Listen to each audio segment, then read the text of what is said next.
Ces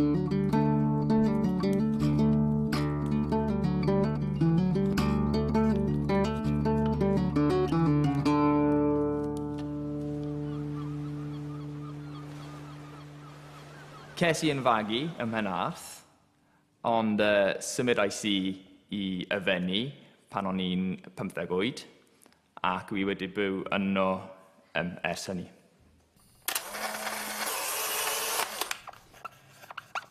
Oliver Wilson-Dickson.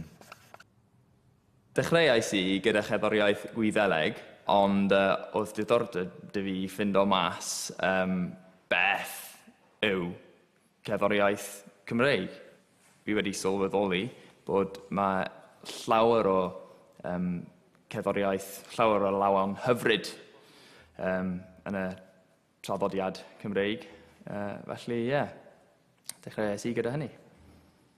Wi wedi dewis i wara tair a lawon. Yr un cyntaf o'r enw Panon y Gwanwyn, ac dysgais i hynny wrth fy llystad o'r enw Dylan Fowler, ac mae fe wedi bod dylanwad mawr i fi. Ac y dau arall ffindais i o'r llyfr Cymraeg o'r enw 220 Welsh tunes for a shilling, neu rhywbeth fel yna.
Thank you.